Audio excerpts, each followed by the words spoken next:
Shikues nderuar, mirëmbrëma, rishihemi së bashku këtu në Fokus në Antena Televizion. Kësaj here kam kënaqësinë dhe nderin të kem të ftuar në studio juristin, doktorin e shkencave, Blendi Dibra, drejtori ekzekutiv i shoqatës intelektuale të rinj Shpresë dhe po ashtu nënkryetar i Këshillit Kombëtar të Shoqërisë Civile. Blendi, është kënaqësi t'ju kem. Faleminderit për ftesën. Do doja në vija të përgjithshme, së pari të kemi një prezantim me publikun mbi aktivitetin tuaj tashmë shumë vjeçar me të rinjt dhe po ashtu të kalojmë në shërbimet që ju sot po realizoni si jurist për të gjitha shtresat e marginalizuara në Shkoder e Mejgjar. Po, siç tashmë të gjithë më njohin, unë jam një ndër themeluesit e shoqatës intelektuale të rinj Shpresë, një ndër shoqatat më të vjetra faktikisht krijuar që në vitin 1994, menjëherë pas atyre proceseve demokratike, ku fokusi jonë kryesisht ka qenë zhvillimi i shoqërisë civile dhe target kanë qenë të rinjt. Organizata sigurisht është një grup njerëzish dhe në periudha të caktuara ka patur profile të ndryshme. Nëse mund të them që nga viti 1994 deri në vitin 1999 fokusi kryesor ishte me takime kryesisht në formën e workshopeve, tërheqjeve të rrumbullakta. Pati një periudhë tjetër kur menjëherë në vitin 1999 me fillimin e luftës në Kosovë, vendi ynë u përfshi nga një valë e madhe të ardhurish nga Kosova dhe në këtë kontekst edhe organizata jonë dha një kontribut të çmuar ku në bazë të bashkëpunimeve të krijuara me organizata dhe partnerë ndërkombëtar u bë mundur që shoqata jonë të kishte të ofronte pra një rezidencë për një familje prej rreth 22 antarësh nga Kosova. Ishin 3 familje, 22 antarë nga Kosova, 15 për cilve ishin fëmijë dhe 7 gra, ndërsa meshkujt e kësaj familje ishin shkuar pra në Gjermani disa dhe një pjesë po vazhdonte domethënë të merrej me restaurimin e shtëpive. Kjo ishte një periudhë pra nga maji deri në dhjetor të vitit 1999 dhe menjëherë pas përfundimit të kësaj lufte kjo rezidencë u kthye në një qendër të rëndësishme për aktivitetet e shoqatës tonë dhe njëkohësisht duke ndarë edhe me organizata të tjera të cilat kishin nevojë, pra ishte përpjekjet ku organizatat kishin nevojë për zyrë, kishin nevojë për vende ku të mlidheshin, ambiente ku të zhvillonin trajnimet dhe nga viti 2000 deri rreth vitit 2005 patëm pra një formë organizimit në kontribut të zhvillimit të shoqërisë civile. Pastaj nga viti 2005 fokusi kryesor ishte nevoja për të forcuar pjesëmarrjen në vendimmarrje, duke u fokusuar me forcimin e rolit të rinjve, ku një ndër programet kryesore që ne zhvilluam ishte programi i Parlamentit Rinor, i cili ishte një program i shtrirë në shkollat e mesme të qytetit. Madje gjej rastin këtu të falenderoj edhe kontributin tuaj si pjesë e këtij programi të Parlamentit Rinor.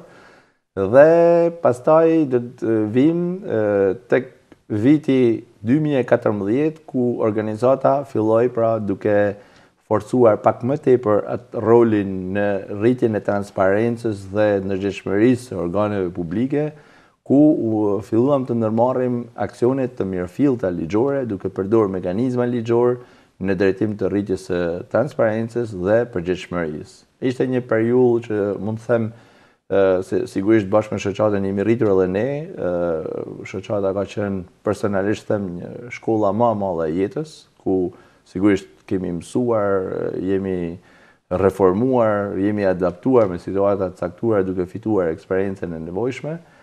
Dhe nga viti 2018 pra vendosëm që të kemi një kontribut më të madh në drejtim të rritjes së aksesit në drejtësi dhe në shërbime publike për grupe qytetarësh, po sigurisht në varësi edhe të mbështetjes që gjejmë nga donatorë dhe partnerë të ndryshëm, kjo fokusohet për grupet të caktuara. Në tetor të vitit 2018, me iniciativë të mirëfillt të shoqatës intelektual të ri shpresë dhe sigurisht unë isha promotori i kësaj iniciative, hapem zyren e shërbimeve ligjore, e cila është tashmë një mjedis pranë bashkisë Shkoder, ku për t'i dhënë mundësinë qytetarëve të cilët të marrin pra informacionet e duhura ligjore dhe duke krijuar mundësinë nëpërmjet partneriteteve me avokat në dhomën e avokatisë për të krijuar njëkohësisht edhe shërbimin e ndihmës dytësore, si quhet sipas përkufizimeve të ligjit. Si është organizuar praktikisht puna që ju bëni sot si ndihmë ligjore falas? Atëherë, në vitin 2017 Parlamenti Shqiptar miratoi ligjin për ndihmën juridike, i cili hyri në fuqinë e qershor të vitit 2018. Dhe duhet theksuar se ka një presion të shtuar nga partnerët ndërkombëtar, qoftë nga Komisioni Evropian apo edhe nga programet e Kombeve të Bashkuara për të rritur vëmendjen ndaj grupeve të marginalizuara, grupeve në nevojë, duke i dhënë mundësi atyre që të aksesojnë pra drejtësinë, të aksesojnë shërbimet publike dhe të jepet pra ndihmë ligjore falas. Ky duhet theksuar është një detyrim që shteti ynë e ka marrë përsipër, ka miratuar aktin kryesor ligjor, por aktet tjera nën ligjore akoma vazhdojnë të mungojnë. Dhe në këtë kontekst ka disa iniciativa nga disa organizata të cilat janë shtrihen pra sigurisht në Tiranë janë më kryesoret, Fondacioni Soros tashmë ka një rrjet të gjerë klinikash dhe një prej tyre është gjithashtu edhe në Shkoder. Kemi pra qendrën për nisma ligjore ku unë personalisht kam menaxhuar zyren të cilën hapen nëpërmjet ndihmës mbështetjes së Kombeve të Bashkuara dhe ambasadës britanike në gjykat.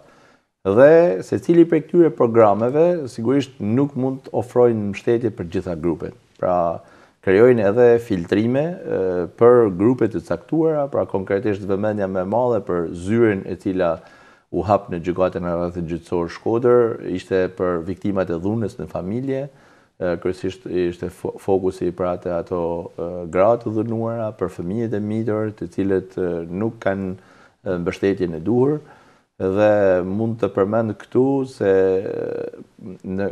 pra për një periudhë fare të shkurtër janë trajtuar rreth 176 raste, ku në këto raste domthonë ka rreth gjysma atyre janë gra dhe nëpërmjet tyre është ofruar ndihmë ligjore, njëkohësisht është ofruar edhe ndihma dytësore, kryesisht ka qenë fokusuar në përgatitjen e kërkesës padive dhe disa raste tashmë kanë filluar pra edhe të marrin zgjidhje nëpërmjet vendimeve të gjykatave.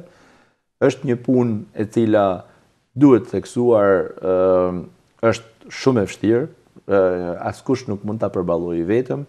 Prandaj këto janë modele, domethënë janë shkëndija për të bërë të mundur që mekanizmi shtetëror pra ta marrë seriozisht, ta trajtojë seriozisht, për arsye sepse ndihma ligjore faktikisht kur themi aksesi në drejtësi, nuk duhet të imagjinojmë thjesht gjykatën. Pra duhet të imagjinojmë edhe ato vendime administrative të munguara ose të padrejta që merren në ato organet e administratës publike, ato pakënaqësi pra që krijohen duke filluar po themi edhe në element, edhe një ndëshkim i padrejtë që vjen qoftë nga inspektoratet të ndryshme ndaj veprimeve që krijojnë qytetarët apo largimet padrejta nga puna, të cilat sigurisht ndodhin në rëndom, por për grupet të cilat janë në nevojë dhe nuk kanë mbështetjen e duhur, sigurisht që kjo rëndon shumë. Prandaj, siç e theksova edhe më përpara, domethënë edhe kjo eksperiencë ka qenë, pra kemi nxjerrë mësimet e duhura dhe besoj që tashmë një iniciativë e tillë e cila pra është ndërmarrë nga ne, por duhet përmendim edhe iniciativa që janë ndërmarrë edhe nga shoqata të tjera, pra siç e thash, është klinika ligjore e Sorosit, mund të përmend këtu organizata të cilat punojnë me të drejtat e grave, kemi Hapat e Lehtë, Gruaja në Zhvillim, Gruaja te Gruaja, kemi Shpresë për të ardhmen, të cilat japin një kontribut edhe indirekt, pra për luftimin e këtyre fenomeneve, për arsye sepse kanë krijuar modele të cilat trajtojnë rastet, viktimat e dhunës në familje, jo vetëm nëpërmjet mekanizmave ligjor, por edhe duke ofruar shërbime sociale, shërbime të specializuara, këshillime psikologjike, të cilat janë jashtëzakonisht të domosdoshme. Cili është suporti që jepet nga shteti shqiptar në këtë lidhje? Se normalisht derisa është hartuar një bazë ligjore, duhet të ketë patjetër dhe një mbështetje financiare apo suport pas. Siç e thash edhe më përpara, në informacionin që kemi është krijuar një ngërç akoma i pazgjillur, për arsye sepse ligji është miratuar, por mungojnë aktet nënligjore. Pra duhet kërkohet nga ana pra institucione e Ministrisë së Drejtësisë që të ngrejë të gjithë strukturën e duhur që ta bëjë të mundur funksionimin e shërbimit të ndihmës ligjore falas.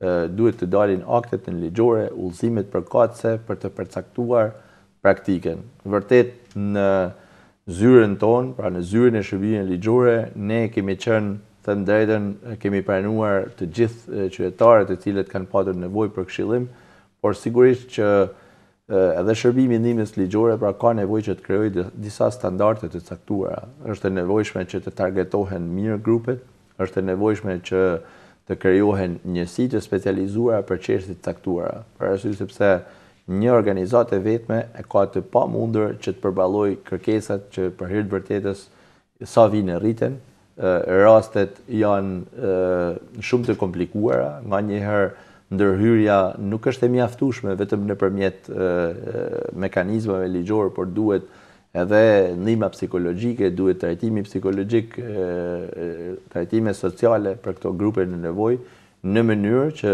vërtet shteti të plotësoj dhe të përmbush atë detyrim të funksionit social. Në këto momenta jeni të mbështetur nga organizata ndërkombëtare apo jeni thjesht iniciator që pa vazhdoni rrugën që keni nisur? Atëherë, organizata intelektual të ri Shpresë në iniciativën e saj të nisur, pra në hapjen e zyrës në tetor të vitit 2018, si që theksova më para, ishte një iniciativë komplet e organizatës, pra me burimet e veta. Dhe gjej rastin këtu të njoftoj që organizata World Vision ka mbështetur një projekt propozim të organizatës sonë, dhe tashmë ne do fillojmë për të ofruar një ndihmë ligjore pak më të targetuar, e cila i adresohet kryesisht të rive për të mbrojtur të drejtat e tyre për punë dhe në punë. Në kuadër të këtij projektit do të organizohen disa takime në shkollat e mesme. Që për të rritur mbas edhe ndërgjegjësimin, për të rritur edhe ndërgjegjësimin, edhe njëkohësisht pra kjo do të jetë një ndihmë, po themi, edhe në mënyrë indirekte, edhe për të fuqizuar të rinjt në sipërmarrjen e tyre rinore dhe për të rritur mundësinë e punësimit të tyre, por njëkohësisht edhe ato të rinj të cilët tashmë janë të inkuadruar në një sipërmarrje apo janë diku në punë në administratë publike apo në sektorin privat, ne synojmë që me ato të rinj, se sigurisht shpesh në fushën e marrëdhënieve të punës, të rinjt janë viktima më kryesore, pra ku largohen nga puna, keq trajtohen duke mos ofruar standardet e nevojshme të tyre në punë, duke mos ofruar kushte për trajnime profesionale, dhe në kuadër të projektit sigurisht një nga elementat kryesorë që lind si domosdoshmëri për të përmirësuar është edhe infrastruktura e edukimit. Pra nëpërmjet disa forumeve civile që ne do organizojmë, do synojmë që të evidentojmë ato shkolla, ato probleme të cilat ka infrastruktura e edukimit. Pra spontanisht ne kemi marrë disa indicje ku në disa klasa kushtet nuk janë përshtatshme, mungojnë xhama, janë dyert të thyera, kemi raste kur ngrohja vazhdon të bëhet me gaz, i cili sigurisht është shumë, pra nuk krijon standardet e duhura, apo në disa shkolla kushtet për të zhvilluar procese të caktuara laboratore, këndë sportive, nuk janë në standardet e duhura, dhe synimi është që të ndërgjegjësohen edhe autoritetet publike, por edhe të rinjt, sepse shpesh ndodh që edhe të pjesa qytetarëve, pra ku duhet përfshihen patjetër të rinj, ka një edukim ligjor mjaft të ulët. Pra shpesh njerëzit nuk dinë në lidhje me drejtat e tyre, nuk dinë si t'i kërkojnë, dhe mbase edhe në kërkimet po themi që të rinjt bëjnë për punë, nuk dinë t'i kërkojnë në formën e duhur, ku po themi mbase shpesh mungojnë edhe njohurit për bërë edhe një TV në standardin e duhur, për drejtuar një kërkesë në formën e duhur, duke krijuar mangësina që në mënyrë të panevojshme bëjnë që kërkesat e tyre apo aplikimet e tyre mos marren në konsiderat. Nga ana tjetër, do doja dija cila ka qenë qasja e institucioneve publike ligjzbatuese, a keni gjetur bashkëpunim? Duke filluar që nga Bashkia e Shkodrës e të gjitha institucionet me radhë. Duhet theksuar që bashkëpunimi nuk ka munguar me gjitha institucionet, edhe me Bashkinë Shkodër kemi krijuar pra ura komunikimit dhe bashkëpunimit, por është akoma e nevojshme që këto bashkëpunime të institucionalizohen. Pra të krijohen në një nivel, po themi, më profesional, në mënyrë që informacionet të shkëmbehen në mënyrë sa më të shpejtë, dhe mbase kjo ka nevojë edhe për një përmirësim të mëtejshëm edhe të kuadrit ligjor i cili mund të lehtësojë këtë bashkëpunim me gjithë këto organizme të cilat synojnë pra që të ofrojnë shërbime ligjore falas. Shpesh po themi kemi patur probleme me gjendjen civile, kemi patur probleme me sigurimet shoqërore, ku informacioni ka qenë shumë i vështirë për të marrë. Ndërkohë që adresohesh me një kërkesë për informim, mbase çështja hub aktualitetin apo personat humbin ndoshta rëndësinë e çështjes të cilat kërkojnë që t'i trajtohet, dhe sigurisht pra rendimenti dhe eficienca ulet. Vështirësi të tjera që ka pasur në lidhje me punën tuaj, të themi është diçka e re tek ne.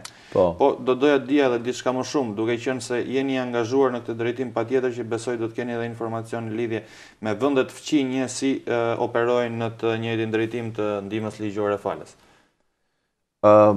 Faktikisht situata në gjithë vendet e rajonit të Ballkanit është pak a shumë e njëjtë, pra po themi niveli është i tillë, ndërsa në vendet e Europës perëndimore shërbimet e ligjore falas në shumë raste ofrohen edhe në një formë të integruar.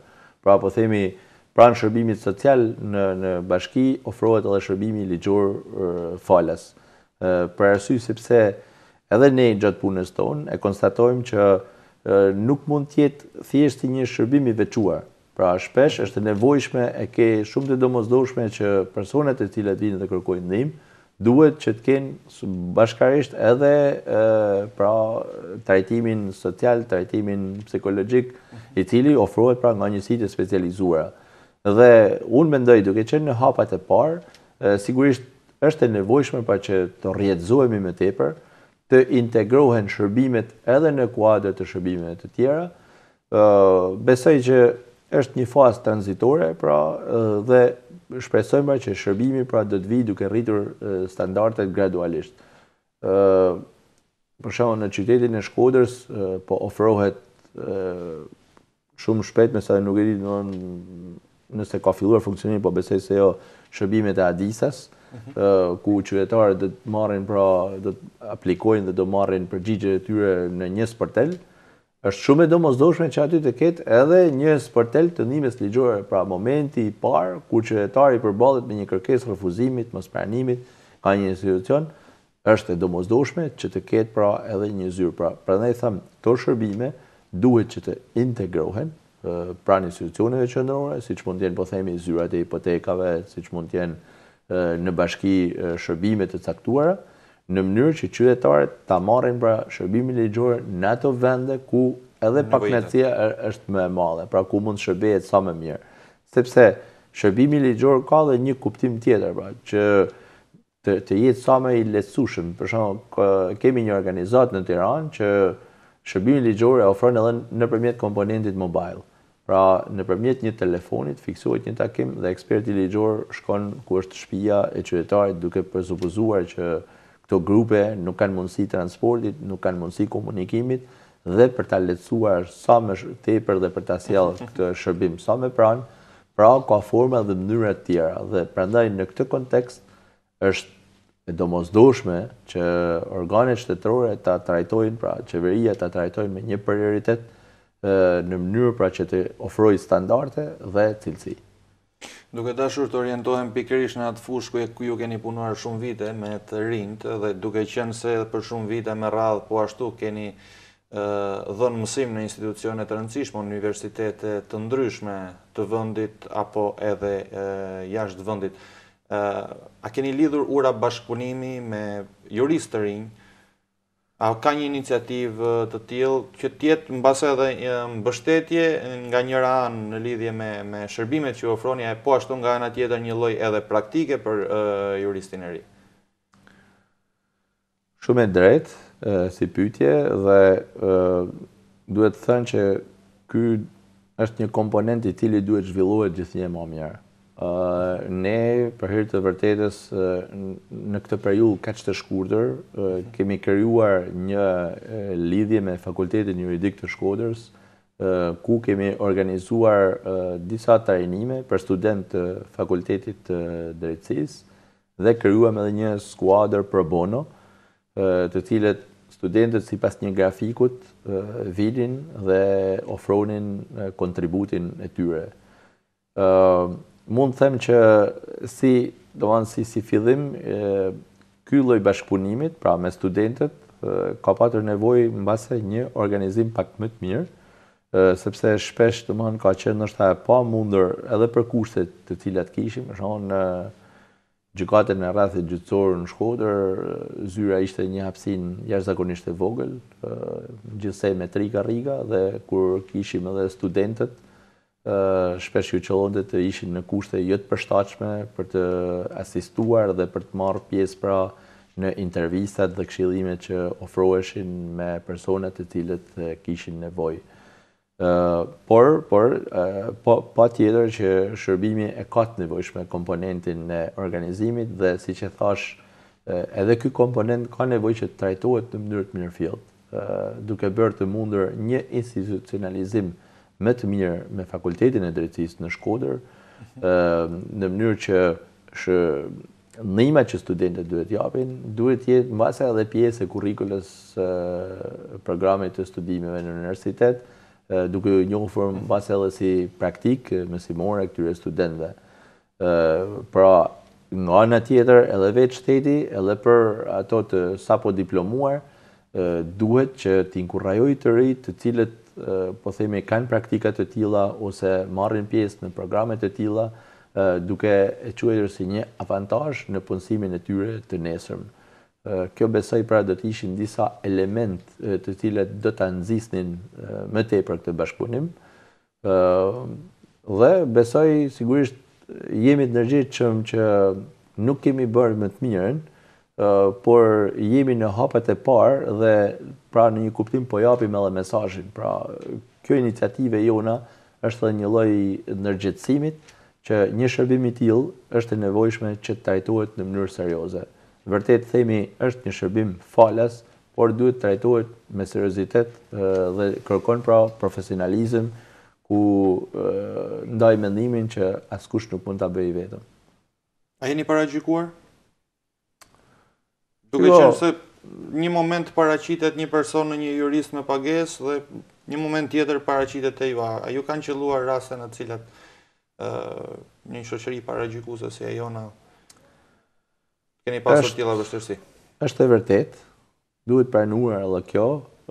Besoj që është pjesë e procesit dhe besoj që shpesh ndodh, domethënë edhe në treg kur diçka, një produkt shitet lirë, mbase njerëzit nuk refuzojnë t'i afrohen.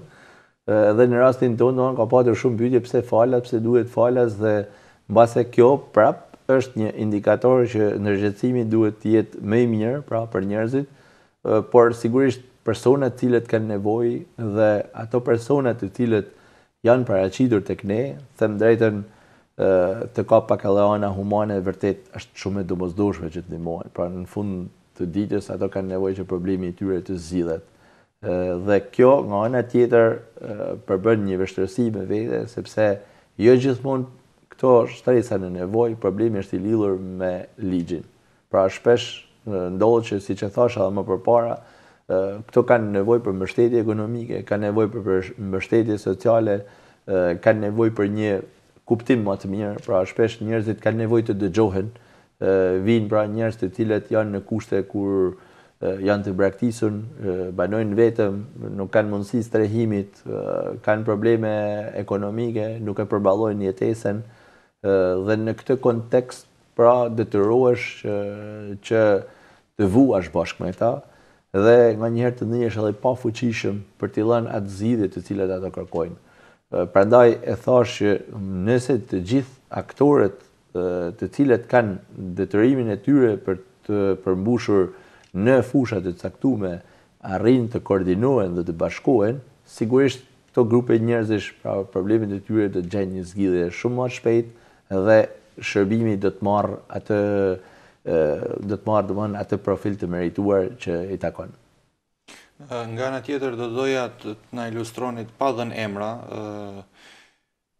një nga shembujt më të vështirë të kategorive për cilat keni shërbyer, keni dhënë konsulencën ligjore pse jo edhe suportin në shkallë të ndryshme të gjyqësorit.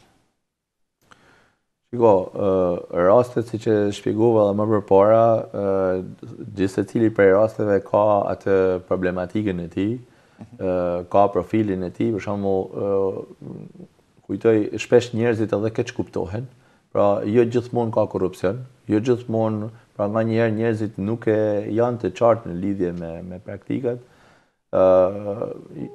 Kishim një rast kur erdhen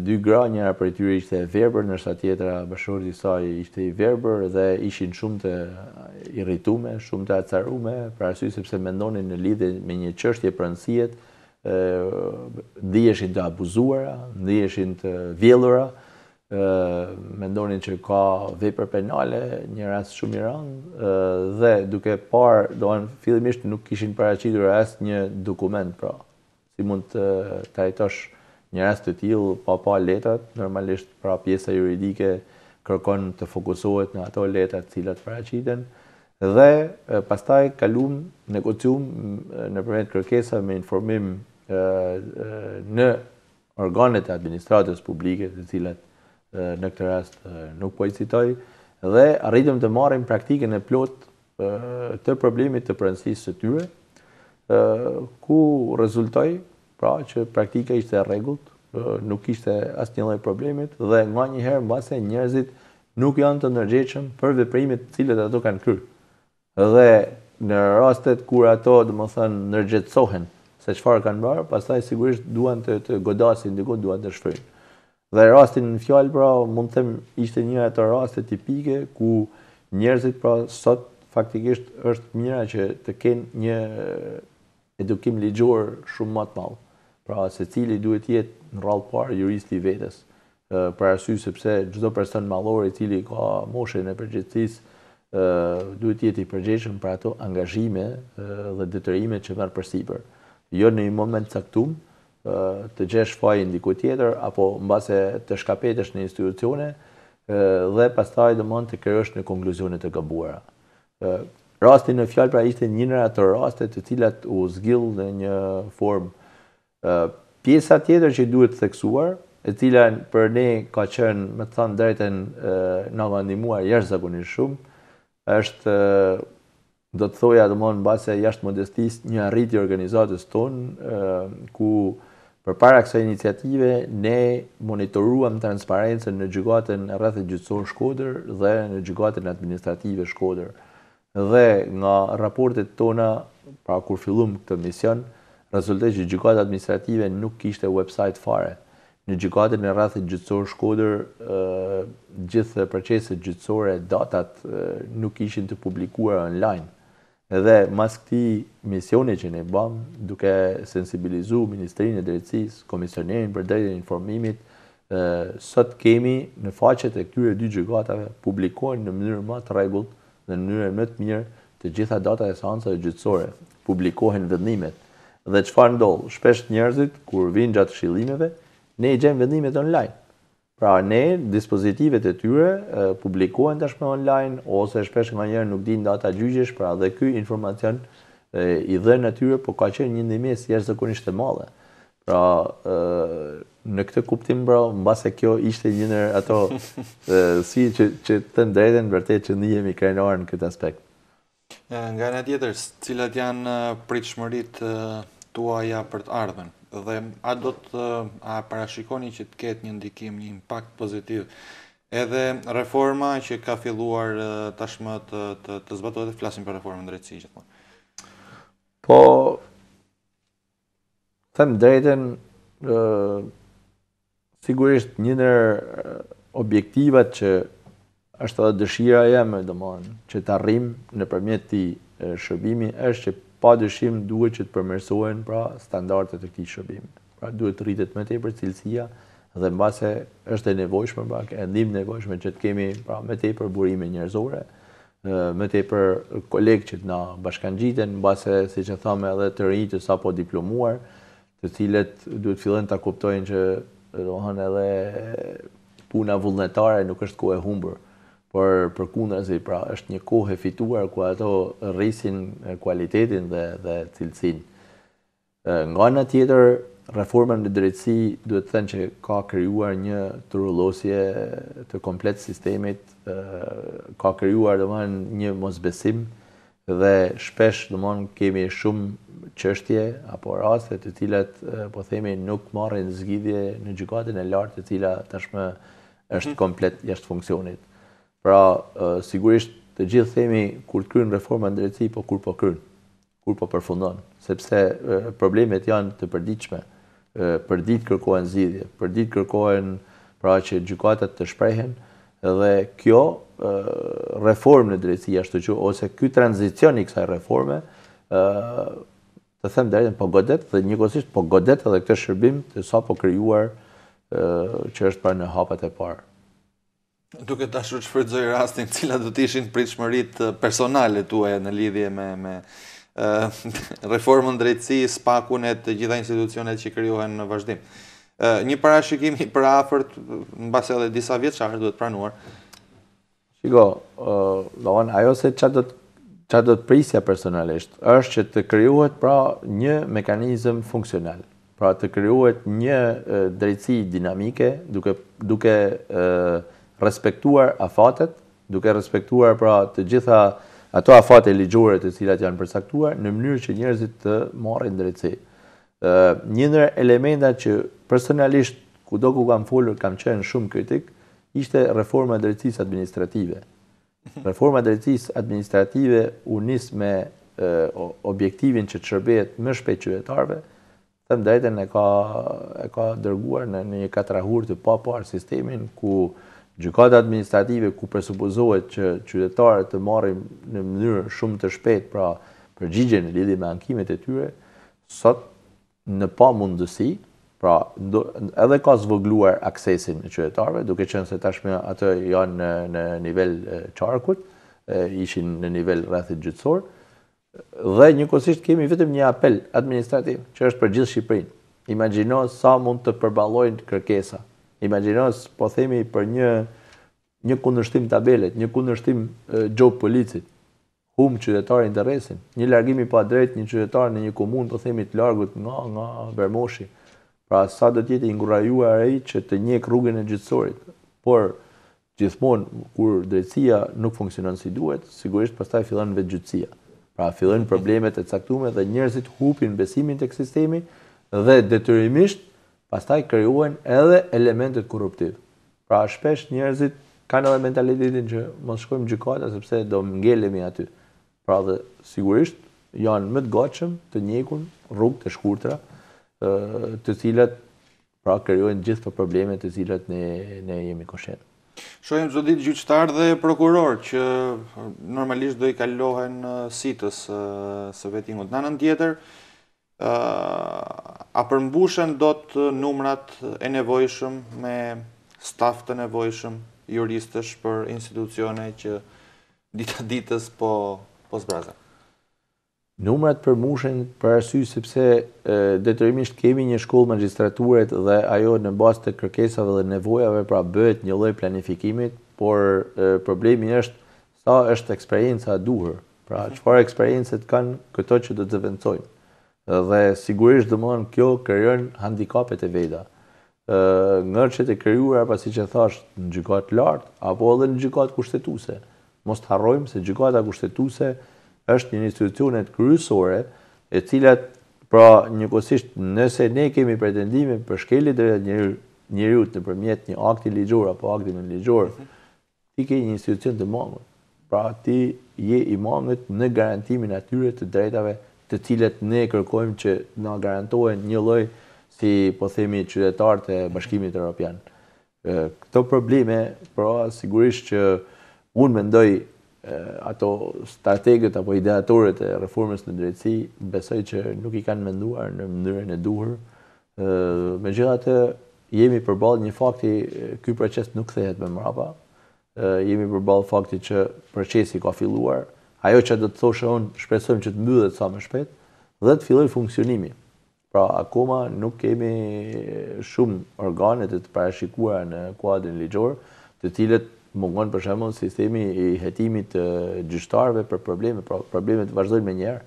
Nuk mund të presësh sa të krijohet spaku, sa të krijohet organet e tjera, drejtësia vazhdon dhe nuk mund t'ja mohash qytetarëve. Kështu që jemi në një rrëdh vicioz, të drejtën, mënyra dhe si u realizu mbase nuk ishte e duhura, pra këto janë një problem, janë disa probleme të cilat Sa është ndikimi i politikës? Sa është ndikimi i politikës. Patjetër që politika, të drejtën, ka pjesën më të madhe në komplet degradimin e sistemit, por ajo se çfarë është domthon pikpyetja më e madhe nëse dëshirohet sistemi. Pra pika e parë është shpresojmë të kryejë sa më parë. Pika tjetër është jemi të sigurt se do kemi një sistem funksional. Pra jemi të sigurt që këtë drejtësi do ta lajnë të punojnë bazuar në mbi parimet e drejtësisë.